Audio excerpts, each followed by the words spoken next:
welcome to Thank You for Playing podcast, where we speak about gaming news, anything new and fun. I'm BLJ34, and today I'm here with Lambo and my main man Toro. And my man Lambo is going to give us a specific topic to speak on today. So I'm anxiously waiting to see what he's going to throw at us. And before he goes, anybody who's tuned in, appreciate y'all listening and giving us feedback. We're trying to make things better. So without further ado, let me pass it on to Lambo. Hey, what's going on, everybody? Hope y'all are doing well. I have an interesting question for y'all today.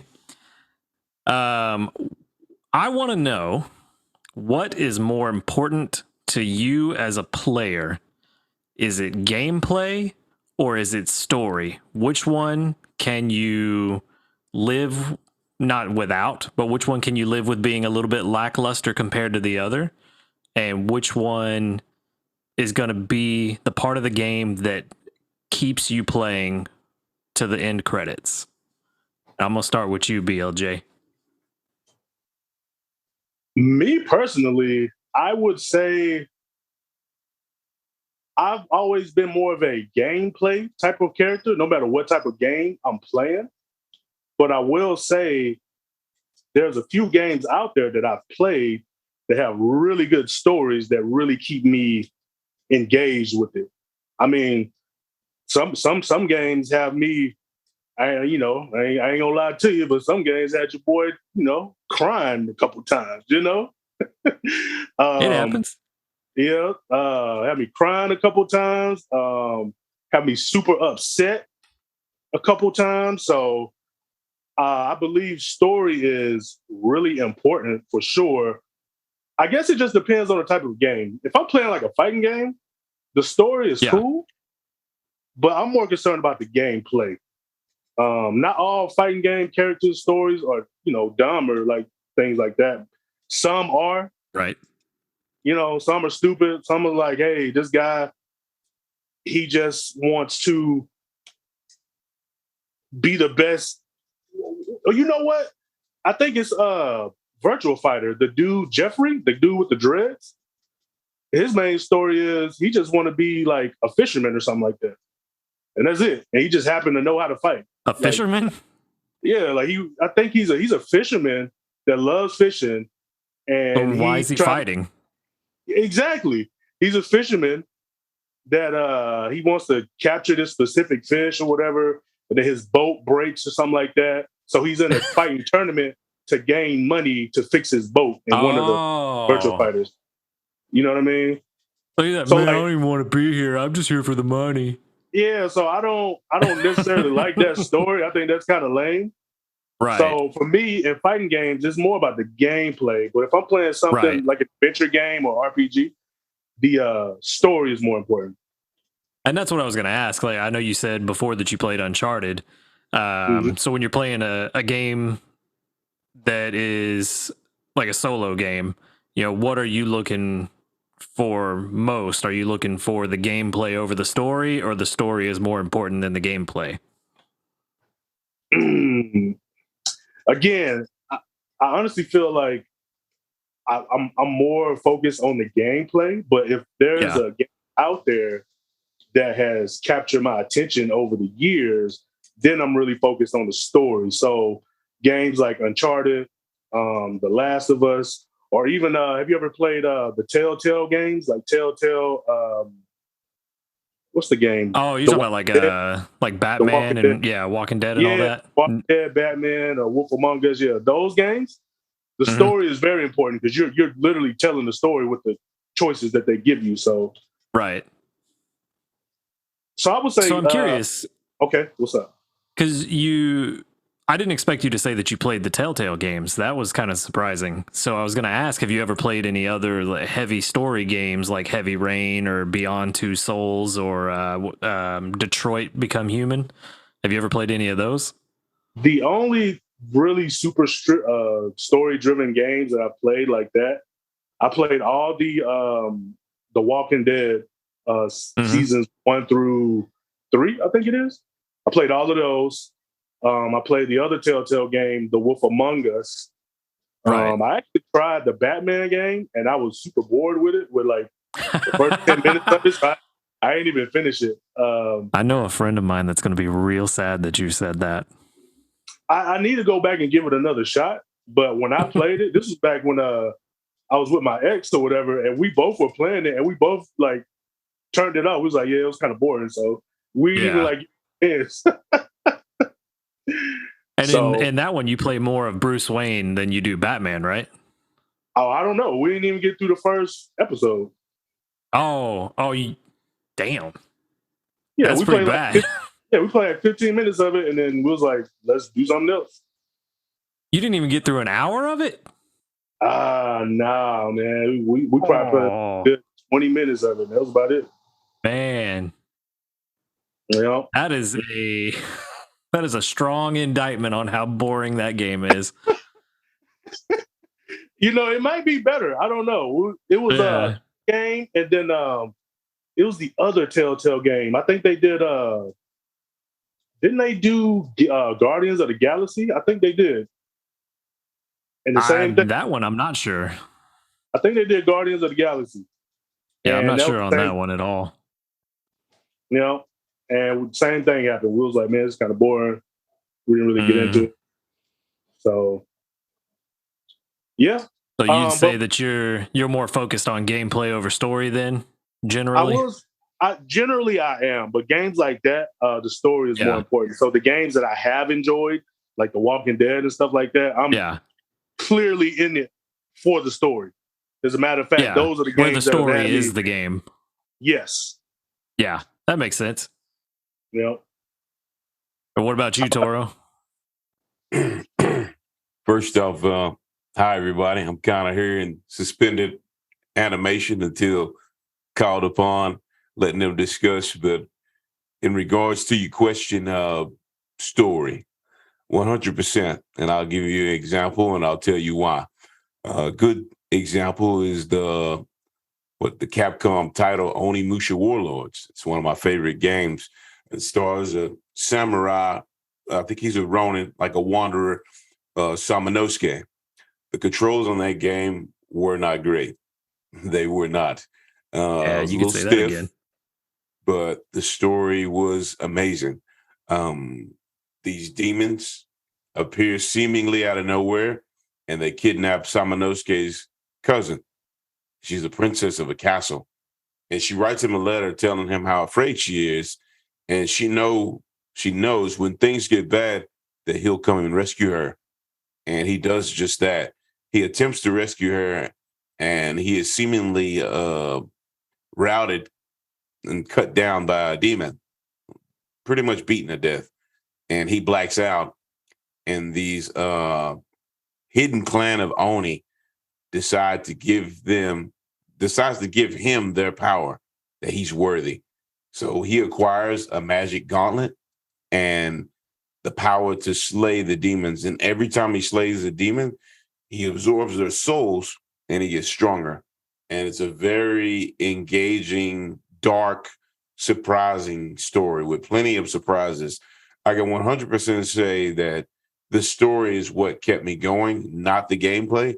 Because there were these awful missions where you had to do these little puzzles with numbers. It was awful, but the story kept me going. Another good example of story over gameplay, and the gameplay particularly was not bad at all. I'm a big fan of the Tales series, Tales of Symphonia, Tales of the Abyss, Tales of Vesperia, Tales of Berseria, and so on. Tales of the Abyss was released for PS2, and it stars he's the protagonist is this spoiled brat named Luke von Fabra. That's his name.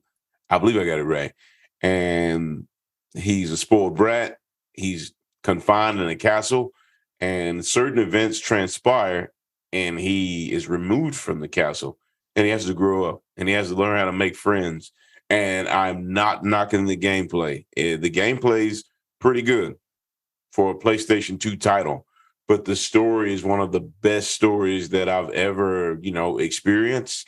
And it is still, even though it's PS2, and they've released countless other Tales games behind it.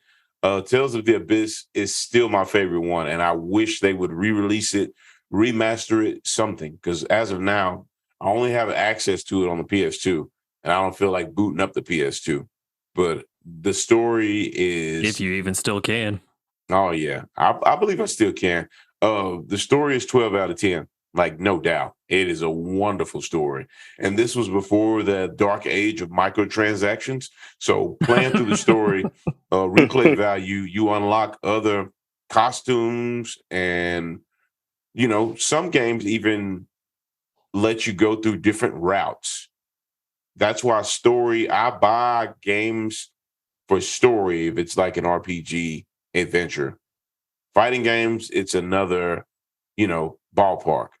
But I'm definitely invested in the story when I buy a game. Another great example is Ghost of Tsushima.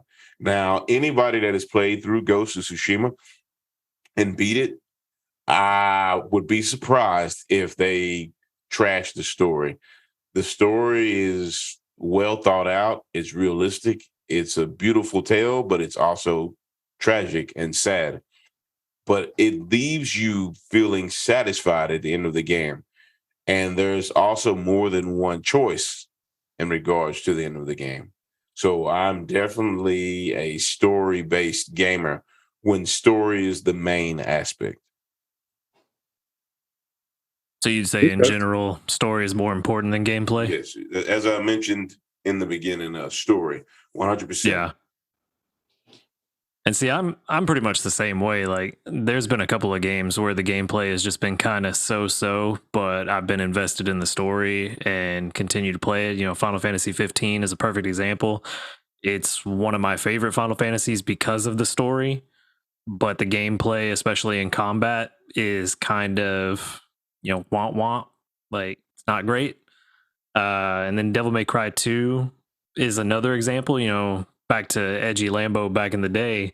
Like, Devil May Cry 2 is the low point in the series, but when it came out, it was just the next game in the series and the next part of the story. And I was invested in that story, even though the gameplay felt like it was toned down a lot and made easier. Especially once you start unlocking the customizations to the devil trigger, and especially if you have the I forget what it was called, but there was some customization to make it to where you could just like full auto fire your guns in devil trigger and it just bled bosses like they weren't even there. So yeah, for me, story is more important than gameplay. That being said, it does get to a point where the gameplay can be so bad to where the story can't redeem the gameplay. But for the most part, it's not that bad. Okay.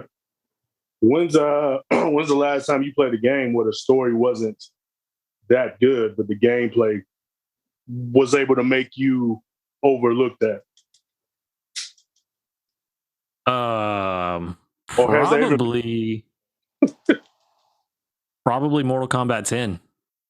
Like, I just thought the story in Mortal Kombat 10 was kind of so-so, but I really enjoyed the gameplay.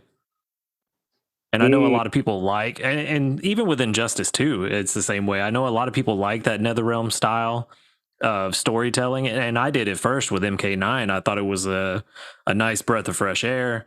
It was a nice revitalization and a different way to tell a fighting game story.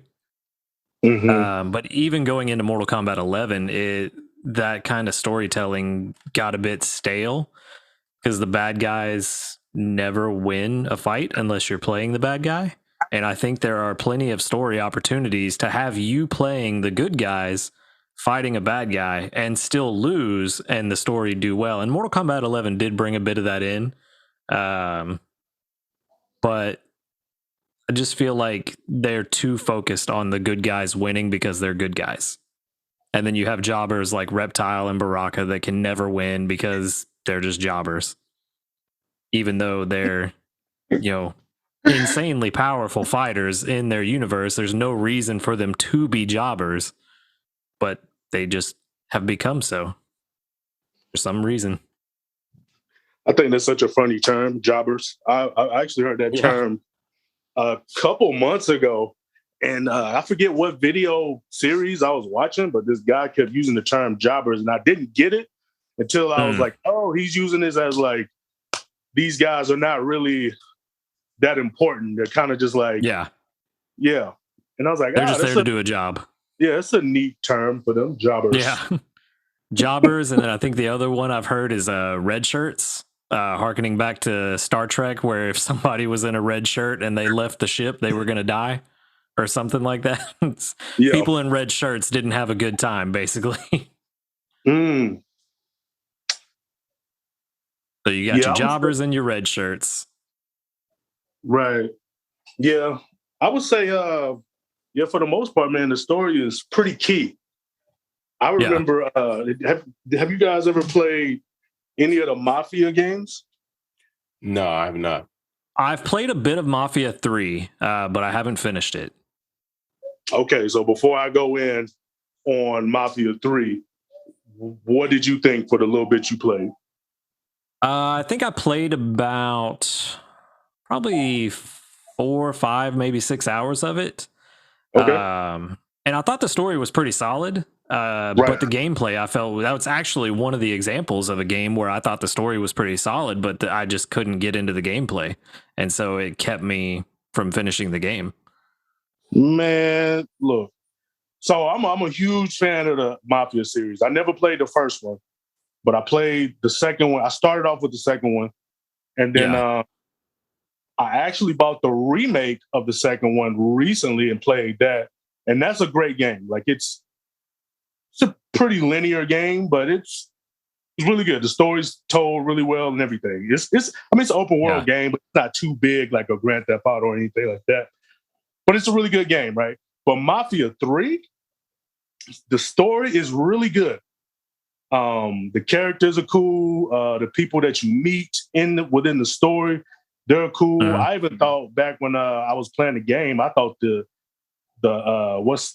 motion capture was done really well. I remember looking at the cutscenes and I thought like the facial expressions and everything looked top tier for its time, you know? Yeah. But the gameplay, when I first started playing it, it was pretty fun up until I realized the repetition of the mission structure. Like the whole game, you're basically, going from this hideout to that hideout, and you basically just kill people. And then that's pretty much it. Like there's no real rhyme or reason for it. You know what I mean? And it's the whole game that is like that. So and like rinse and repeat. Yeah, it's repeat for a whole, like, however long, how many hours the game is. That's exactly what you do. The only time the game really gets juiced up is when you play the story-driven missions, to continue the story. But the side missions are dookie. And see, another perfect example of a game that does exactly that is Assassin's Creed 1. Okay. I vaguely remember Assassin's Creed 1, and it was on, I don't know what system it's on, but I remember the one that was on Xbox 360, and he literally walked through the markets to find his target in a quick shank, and you would run away through the crowd and go jump on a building, go jump in some hay, and then the next mission is walk through the market, shank somebody else in the foot, walk through the crowd, go hide in a barrel, walk through the market again, shank somebody in the pelvis, and so on, rinse and repeat. And that could have been either 1 or 2 because they both came out on 360 and they both kind of had similar gameplay. I will say 2 tried to spice it up a bit with having more that you could do on the side.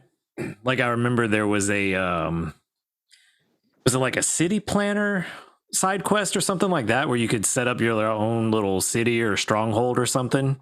But even that got boring. Like the first game I played maybe through the first 3 or 4 assassinations, and then I got bored with it and stopped. And then the second one, I picked it up and I had a lot of fun with it. And then I got about halfway through the game and then the fun ran out because it was just the same thing over and over and over again. Even though you had all these more interesting side quests and things to do, it still wasn't enough to keep me interested in the story. Right. I was pretty late on the Assassin's Creed train. The first one I played came with it was a PlayStation 3 Slim bundle. I think it Mhm. was Assassin's Creed 3, I think it was. Probably, yeah. Yeah, and that was the first one that I ever played. And I thought the game was pretty dope. I thought the story was cool. I don't remember it, Yeah. but I remember at the time when I played it, it was good. I thought the gameplay was good. So after that, I was a fan of Assassin's Creed. And then I played, which one was it? It's the one where you play as two people. You play as Jacob and Evie Fry, the brother and sister. Oh, I forget I which. remember. Yeah, I remember that game. I don't remember what it's called. Was it? Oh, I think it was Syndicate. Was it Rogue? Syndicate. Oh yeah, Syndicate. Yeah, Yep. yeah, that sounds right. Now that one was actually pretty good, and I like playing with the brother and the sister because they had different, attributes that they have exclusive to each character. Yeah. But I remember gameplay. It was okay, but it was so buggy, and I learned as time progressed. I guess I remember hearing about all that shit too. no, I mean like it was bad. Like you could like a cutscene, you could talk to somebody and you could see their eyeballs. Like yeah, no wasn't face. it like their face didn't render in or something like that, no but their face, eyeballs you see did? eyeballs, and just floating bodies. It was horrible. And that was a time I remember hearing about that. Gameplay, the gameplay didn't help the story at all. It was just a buggy mess. See, I never played past 2. Like I gave one a shot, put it down, and then I think there was like a 3-pack that came out where it was like Assassin's Creed 1 and then maybe all 3 of the Ezio games. Not Ezio. Okay. Yeah, Ezio games. And so I forced myself to finish 1, and the gameplay all the way through the game was still the same. Nothing changed. There was nothing extra to do. It was go assassinate this guy, make it back to the hideout, go climb a tower, unlock parts of the map to do these 2 or 3 side quests you have, gather intel, start a riot or whatever the side quests were, and then go assassinate next guy, go hide out, go climb tower. It was the same throughout the entire game. Then I played Assassin's Creed 2, got into it more, and I was like, okay, I may actually get into this series. And then once I got halfway through and got bored, I was like, well, that's it for me. I'm done with the series. And the story seems really interesting. Up to a point. I know they've kind of deviated from what the original story was a bit, because my brother still plays it and we've talked about it a few times, but yeah, I didn't play past 2 because the gameplay wasn't enough to hold me into that story, even though the story was pretty decent. Right. Yeah. I ended up playing not the last Assassin's Creed, Valhalla, and it was one after that. One right before that. I forget what it was called. Assassin's Creed Odyssey. Okay, Odyssey, that's the one. Yeah, the one before that one, Origins. That's the last one that I played. The main character in Egypt. Yep, the main character name. I think his name was Bot. I don't even know what his name was. That one was actually pretty cool. I liked it a lot. But then when the Odyssey came out, I saw gameplay of it, and it looked exactly like Origins. Like it looked like exactly the same. So I didn't even try out Odyssey at all because I was like, oh, this is the same thing. I could be wrong, but when I saw gameplay, screenshots, or just like gameplay in general, it looked like the exact same game. So I didn't even give that one a shot. So I haven't played since Origins, but Origins was a pretty good one. It wasn't even that buggy. It had bugs in it. I guess all Assassin's Creed games do, but this one was not as buggy. Like it was put together pretty well. And I played what Odyssey you're talking about? I'll go ahead, Lambo. No, go ahead, Toro. No, I was just going to say I played Odyssey, and from what I gathered, I didn't play Origins, but they built on top of Origins, and they said the gameplay was more expanded. So you might have seen some similar things in Odyssey's gameplay, but it wasn't an exact replica. I think it was more open world from what I know, Origins was open world, but they built on it because Origins was a success. This one, you had a male and female version of the Avatar. In Odyssey's instance, it was Alexios and Cassandra, and I was enjoying that game. That's another game. We were talking about story and gameplay. That's another game that had multiple endings, and the story was pretty good. It was a vast variety of weapons, vast variety of mounts, vast variety of romance options. BLJ, it's on sale on PSN a lot of the time. I recommend you at least giving it a shot. It's a really good game. I haven't played the newest one, Valhalla. I'm biased, but Vikings, I'm not really drawn into them. I might give it a try later, but Greek mythology, yeah, that kind of pulls me in, and that's a good game. But yeah, go ahead, Lambo. Sorry to just fall out the sky, but Oh no, you're good. I You're was good. just elaborating on that subject. Yeah, and what I was gonna say about like Origin and Odyssey and Valhalla is it seems like I don't know which one came out first, but it seems like they found a formula that they feel like worked, and they just ran with the series using that same formula. You said you didn't know And it which one seems to be. came out first. You named them all off in order. Oh, did I? Origins, Yeah, Odyssey, and Origin, Valhalla. Odyssey, and then Valhalla. Yeah, Yep. that was it. Oh. But yeah, go ahead. Mhm. Yeah. So it seems like with Origin, they found a formula that worked, that people liked, and they just, built Odyssey and Valhalla on that formula. And it seems to be working. It seems like it's kind of revitalized the series. One thing I noted they did, instead of just releasing a new game every year, they started taking time off. So, like, I think they start releasing games every 2 years. And those games, or at least Origins, the one that I played, that was the one they released after like 2 years instead of it being like a yearly release. That game was more solid. Like, there were still bugs in it, but it was way less buggy than the previous Assassin's Creed. So I know that extra time has helped the series out for sure. Oh, yeah. And what I was going to say with the formula is like one thing that I didn't like with another series that did that is Far Cry. My first entry into the series was Far Cry 3.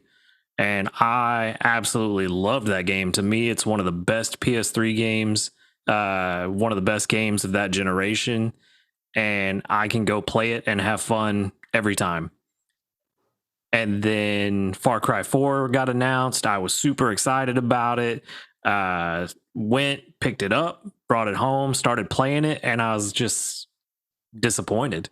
It's like, man, this is just Far Cry 3 reskinned. Like, it's the same story formula. So, nothing super new. The only thing that made it interesting was co-op. So I was playing it with a friend of mine. And so I actually played through a lot of it because we were playing together. But if it hadn't been for that, I probably wouldn't have played it very long. Which Far Cry is it? The one where they're in Montana. That is Far Cry 5, I believe. Okay, because that was the first one I ever played, and yeah, I loved it. To be honest, I'm not even a shooting game guy. Like I suck at shooters. I'm really bad. Like, don't ask me to play on your team in Apex or nothing like that. Like, I'm horrible. But I got that game, and it was really good. The story was cool. At the time, the graphics were nice. The gameplay was super fun. I really liked how you could recruit people to help you out in battle. So like that, you get animal, you get people. I like the one chick. She was a sniper. I forget her name, but it was a black chick, and she was a sniper. So she like snipe people out while you're fighting. And then they had the always bear. handy. The bear name was Cheeseburger. He was pretty dope. That's pretty great. Cheeseburger the bear.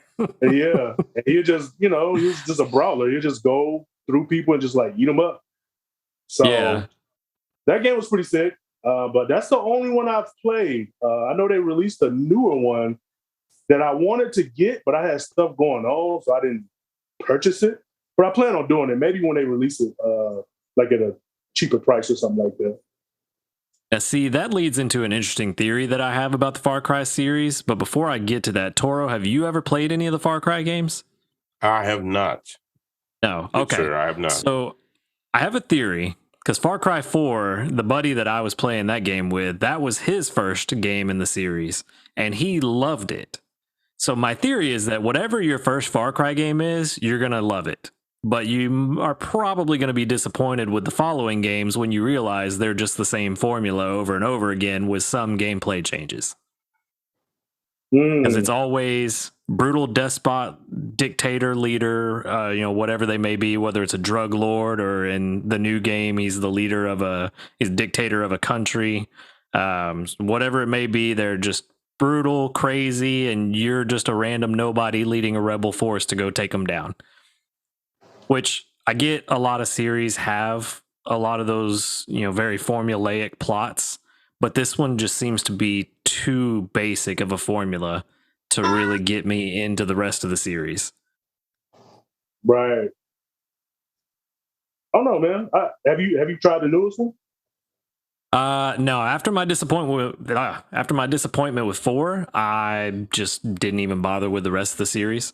Like, I keep an eye on them, and I kind of know what they're about, but I haven't played them. Gotcha.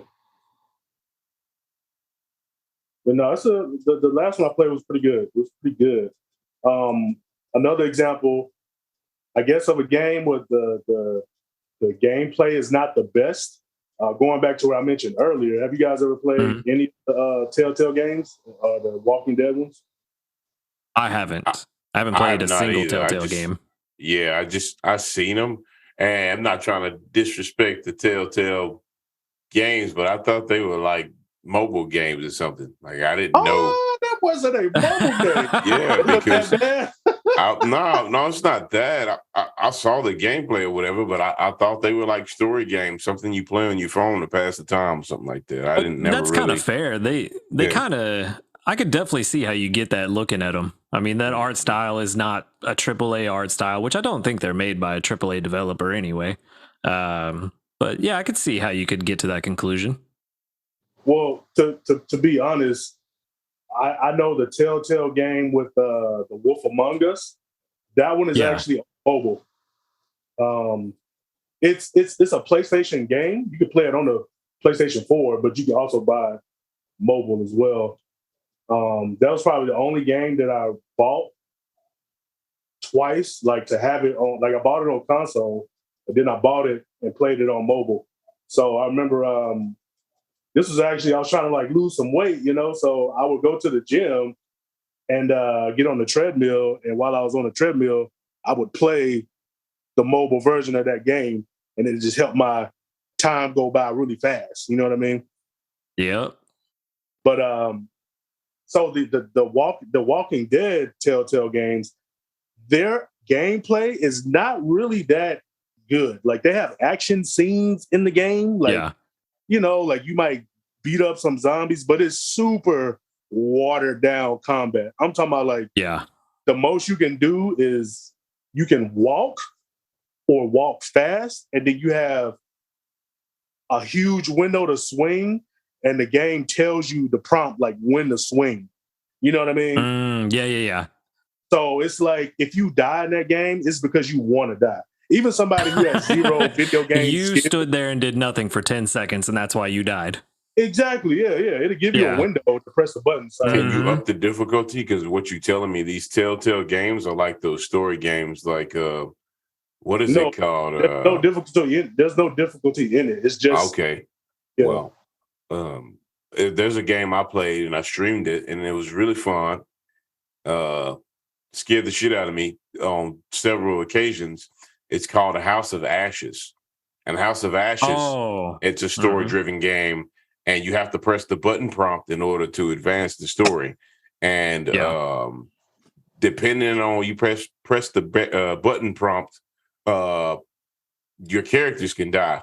And if all your characters die, you get the worst ending imaginable. I did pretty good my playthrough, but I lost one person. I was proud of myself because I didn't look up no no cheats or no guides or nothing. I just did a blind playthrough and I lost one person. And I lost one person because I overanalyzed the situation. If I would have, I was being too realistic and I lost them, but everybody else made it. And I was proud of that. But that's what the Telltale game reminds me of. But House of Ashes is an amazing game. And to those listening, you should give it a try. But yeah, go ahead, Lambo. You were talking about House of Ashes. That's very similar to the games I was talking about, Beyond Two Souls, Heavy Rain, and Detroit Become Human. That they're the same way. You can advance through the game. You have the prompts during the cutscenes, and characters can either die or live all the way through to the end of the game, and it changes the ending you get. And my first foray into those kind of games was Beyond Two Souls, and I thought I was doing good. I got to the very end, everybody was still alive, and I was like, hell yeah, I'm doing great. And then within the last 5 minutes of the game, every character died. Oh no. Yeah. Wow. So I mean, those kind of games are a perfect example of story over gameplay because, like you were saying with the Telltale games, BLJ, there's not a lot of gameplay to them. Like, the gameplay is walk around, interact with some things, and, listen to some dialogue and move on. And that's about it. Yeah, but and then the only the stories are great. Yeah, and basically you listen to the dialogue, and then they'll have these 4 bubbles come up, and then you just choose what your character says. You know what I mean? That's pretty much the game. Like, that's it. And depending on what you say and the decisions you make, that's how people die or stay alive. Yep. And if you haven't played Detroit Become Human, I think it's probably the best one I've played out of those style of games. I would highly recommend that one. I was thinking about getting that one, actually. It was on sale like a couple months ago. I didn't get it. Yeah, we had it free a little while back on PlayStation Plus as well. Oh, I missed that one. Yeah. Missed that one. And I go in there and I add every single game to my library, whether I plan to play it or not. Yeah. I try to get better about doing that. Yep.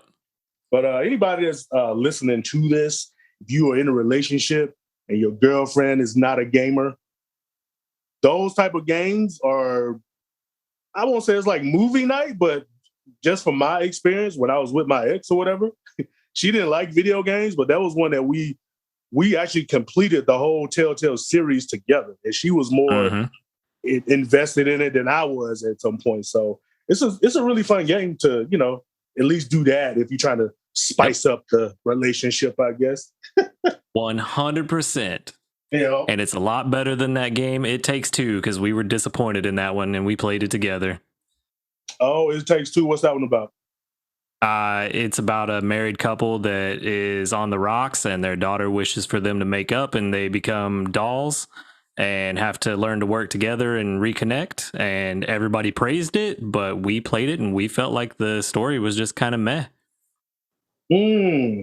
But we'll have to let everybody figure that one out on their own because our hourglass is running low. So this ended up being a lot more drawn out conversation based on my question than I thought it was going to be, but I hope everybody enjoyed it. Hope y'all enjoyed the insights. Let us know what you guys think. Do you prefer story over gameplay or gameplay over story? And until next time, thank you for playing. Don't forget to like, comment, and subscribe as well. It's been an honor, guys. Y'all take care. Yes, sir. Yeah. See y'all Let's next go time. play some Apex. Oh, Not me.